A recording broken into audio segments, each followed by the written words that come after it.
ভবিষ্যৎ বাংলাদেশ বিনির্মাণে তরুণদের ভাবনা ও প্রত্যাশা তুলে ধরতে ঢাকা বিশ্ববিদ্যালয়ের টিএসসি অডিটোরিয়ামে অনুষ্ঠিত হয় এই ডায়ালগ। নির্বাচন পর্যবেক্ষণ নেটওয়ার্ক ভয়েস নেটওয়ার্কের আয়োজনে এতে অংশ নেন বিভিন্ন রাজনৈতিক দলের প্রতিনিধি, শিক্ষাবিদ ও শিক্ষার্থীরা। বিশ্বাস করি যে ছাত্র প্রতিনিধিদের একটা বড় স্টেক আছে নিজের দলগুলোকে তাদের মতামতগুলো জানানোর। অনুষ্ঠানের শুরুতে ভয়েস নেটওয়ার্কের চেয়ারপারসন অধ্যাপক ডক্টর মোহাম্মদ জসিমউদ্দিন সাবেক প্রধানমন্ত্রী বেগম খালেদা জিয়া ও শহীদ শরীফ ওসমান হাদিকে স্মরণ করেন। তিনি বলেন, শিক্ষার্থীদের দাবি রাজনৈতিক দলগুলোর ইশতেহারে যুক্ত করাই এই আয়োজনের মূল উদ্দেশ্য।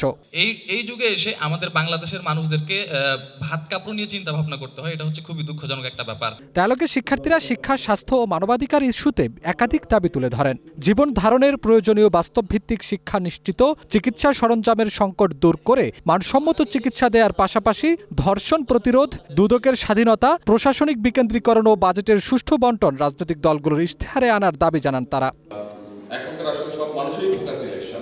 এছাড়া গবেষণা ও উদ্ভাবনে তরুণদের সম্পৃক্ততা, পরিবেশ দূষণ নিয়ন্ত্রণ, কার্যকর পররাষ্ট্রনীতি, শক্তিশালী অর্থনীতি ও সামরিক সক্ষমতা বৃদ্ধি এবং দীর্ঘদিনের ট্রাফিক জ্যাম সমস্যার সমাধানের কথাও উঠে আসে আলোচনায়। আমরা ফার্স্ট ওয়ার্ল্ড কান্ট্রি যারই কথা বলি, জাপানের কথা বলি, অন্যান্য দেশগুলোর কথা বলি, সবাই আসলে তাদের তরুণদের যে ক্যাপাসিটি ছিল, তাদের যে যোগ্যতা ছিল, তাদের যে সামর্থ্য ছিল, সেই সামর্থ্যটাকে তার কাজে লাগাতে পারছিল। সেদিন আসলে বাংলাদেশের চিকিৎসা ব্যবস্থা ঠিক হবে যেদিন বাংলাদেশের এমপি মন্ত্রীরা ওনারা ঢাকা মেডিকেলে চিকিৎসা নিতে আসবেন না, ঠিক আছে?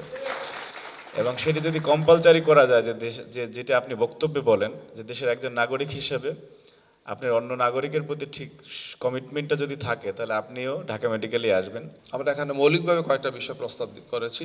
সেটা হচ্ছে যে আমরা বেকারদেরকে বেকার ভাতা দেব না, এবং বেকারদের দক্ষতা যোগ্যতার উন্নয়ন ঘটিয়ে আমরা তাদের হাতে আমরা কাজ দেব।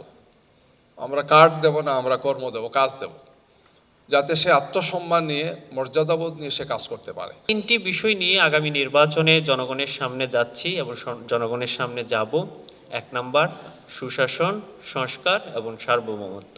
দীর্ঘমেয়াদী সমাধান হবে তখন যখন আপনি আসলে নারীদেরকে কর্মস্থান দিতে পারবেন, নারীদেরকে কর্মমুখী করতে পারবেন। আপনি যখন তরুণদেরকে কর্মস্থান দিতে পারবেন, তখনই আসলে আমাদের রাষ্ট্রের একটি দীর্ঘমেয়াদী সফলতা আসবে।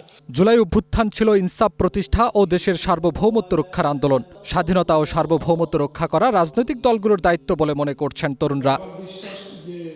আফরাজ জামিন, গ্রিন নিউজ, ঢাকা।